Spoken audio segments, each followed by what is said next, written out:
Selamat pagi anak kelas 8, salam sehat. Senang sekali Pak Frans pada pagi hari ini bisa menyapa kalian meskipun secara virtual. Apa kabar kalian semua? Kalian baik-baik saja kan di rumah? Tetap jaga pola makan, jaga kesehatan kalian. Kalau mau berpergian jangan sampai lupa menggunakan masker. Oke anak kelas 8, untuk bab pertama di pelajaran kita di semester kali ini adalah arti dan kedudukan Pancasila sebagai dasar negara. Kita langsung saja, ini dia materinya. Check it out. Pertama yang akan kita bahas di semester Gasal ini pada pertemuan pertama ini adalah kedudukan dan fungsi Pancasila.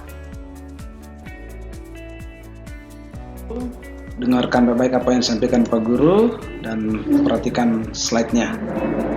Ini dia peta konsepnya. Kedudukan dan fungsi Pancasila, bagaimana kedudukan Pancasila, apa artinya, dan juga fungsi daripada Pancasila itu. Itu yang pertemuan pertama yang akan kita bahas nanti.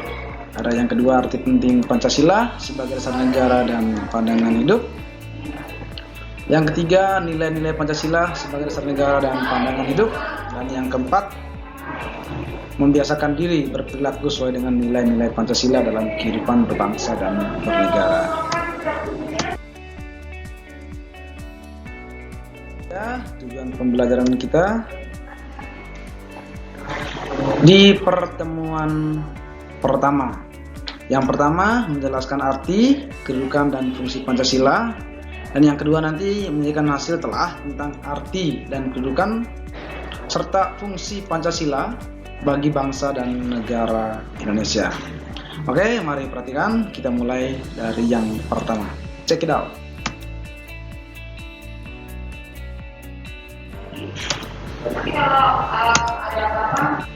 Ini 3 hal pokok dalam pertemuan pertama ini yang kita bahas. Yang pertama, arti Pancasila. Apa arti Pancasila? Sejak kapan istilah Pancasila itu muncul? Dan apa dan dari bahasa apa istilah Pancasila itu?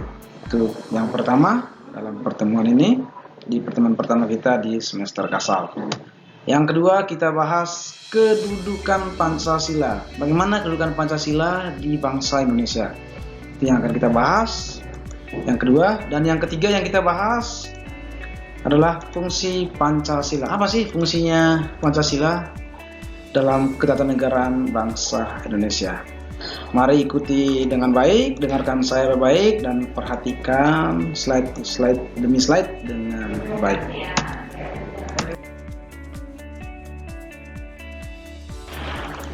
Arti Pancasila itu sendiri. Ya, istilah Pancasila sudah dikenal pada sejak zaman Kerajaan Majapahit, yaitu pada abad ke-16 dalam buku Negara Kertagama karangan Empu Prapanca dan juga dalam buku Sutasoma karangan Empu Tantular. Nah, mengenai istilah Pancasila itu sendiri berasal dari bahasa Sanskerta yang terdiri dari 2 kata, yaitu panca yang artinya 5, sila yang artinya sendi atau asas. Jadi Pancasila dapat diartikan sebagai batu sendi yang 5 dan juga berarti pelaksanaan kesusilaan yang 5 atau disebut Pancasila Krama. Yaitu yang pertama dilarang melakukan kekerasan, yang kedua dilarang mencuri, yang ketiga dilarang berjiwa dengki, yang keempat dilarang berbohong, dan yang kelima dilarang mabuk, minuman keras. Itu arti dari kata Pancasila. Dan juga istilah Pancasila itu ternyata memang sejak dari zaman Kerajaan Majapahit. Dan istilahnya itu sendiri berasal dari bahasa Sanskerta. Oke, kita lanjut.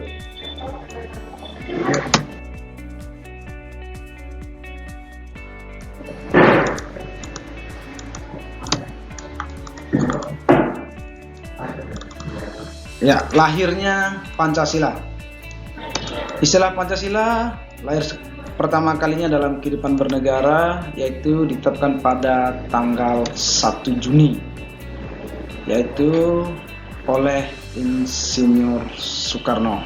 Ya, ini dia orangnya. Inilah istilah Pancasila pertama kali muncul ke publik, yaitu pada tanggal 1 Juni 1945. Makanya setiap tanggal 1 Juni kita biasa memperingati hari kelahiran Pancasila yang diprakarsai oleh Insinyur Soekarno. Next.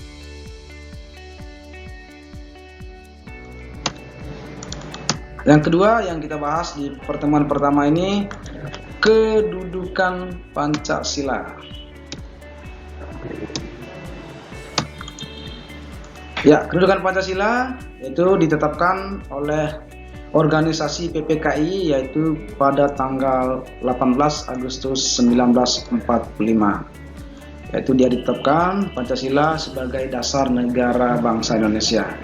Suatu negara yang baik tentunya harus memiliki dasar negara yang kuat. Nah, ibaratnya kita membangun suatu rumah, kalau fondasinya tidak kuat, pasti rumah itu atau bangunan itu cepat rubuh. Begitu pula lah bangsa Indonesia harus memiliki dasar negara, yaitu Pancasila. Nah, istilah Pancasila ini juga tertuang dalam pembukaan Undang-Undang Dasar Negara Republik Indonesia tahun 1945. Dan juga dia bersifat mengikat dan memaksa, dalam artian siapapun yang menjadi bagian daripada warga negara Indonesia, dia harus memaksa dan juga sifatnya mengikat bahwa dia harus mengakui yang namanya Pancasila. Dan pada akhirnya Pancasila digunakan sebagai dasar negara untuk penyelenggaraan ketatanegaraan bangsa ini. Jadi Pancasila itulah kedudukannya, yaitu sebagai dasar negara bangsa Indonesia. Itu yang kedua. Selanjutnya yang ketiga dalam pertemuan kita pada pagi ini, fungsi dan peranan Pancasila. Yang pertama, fungsi daripada Pancasila itu yaitu sebagai jiwa bangsa Indonesia. Artinya Pancasila ini sudah mengalir kuat di dalam darah jiwa-jiwa orang Indonesia.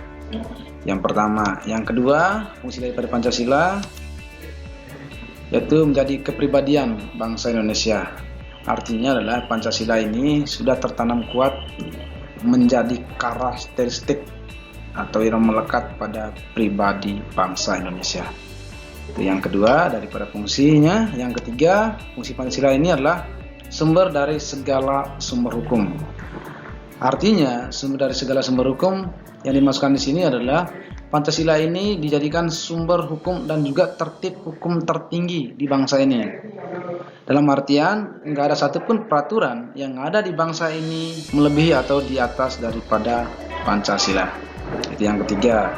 Yang keempat, fungsi dari Pancasila ini merupakan perjanjian luhur. Nah, dalam artian di sini perjanjian luhur ini adalah Pancasila ini bukan muncul kemarin. Nah, Pancasila ini sudah dari dulu sejak nenek moyang kita, yaitu pada zaman Kerajaan Majapahit. Tepatnya itu di abad ke-14, merupakan perjanjian luhur. Orang kakek nenek moyang kita, para pejuang-pejuang bangsa dulu kita udah melekat pada diri mereka. Makanya yang keempat, fungsi daripada Pancasila ini yaitu perjanjian luhur. Yang kelima yaitu cita-cita dan tujuan bangsa Indonesia. Nah, Pancasila ini juga merupakan cita-cita dan tujuan daripada bangsa Indonesia. Bangsa yang besar tentu memiliki cita-cita dan juga tujuan yang jelas. Nah, biasanya tujuan bangsa ini tertuang di pembukaan Undang-Undang Dasar, yaitu di alinea keempat. Ada 4 tujuan di sana. Dan yang ke-6 daripada fungsi Pancasila ini adalah satu-satunya asas dalam kehidupan dan berbangsa dan negara. Ini asas yang mutlak yang ada dalam kehidupan berbangsa dan negara kita, yaitu Pancasila. Asas yang tidak boleh digantikan dalam kehidupan berbangsa dan negara, yaitu dia sebagai landasan ideal dalam negara Indonesia.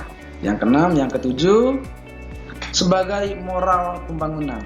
Nah, moral pembangunan ini adalah pembangunan baik dari segi infrastruktur maupun dari sumber daya manusia sendiri. Pancasila ini dijadikan sebagai moralnya, kepribadian. Apapun yang tertuang di dalam Pancasila, semua isi dari setiap sila Pancasila itu dijadikan moral pembangunan bangsa Indonesia, terutama dalam ya sumber daya manusia yang tentunya yang menjadi melekat pada diri bangsa orang Indonesia untuk menepis pengaruh-pengaruh dari bangsa-bangsa luar. Inilah fungsinya Pancasila sebagai moral pembangunan.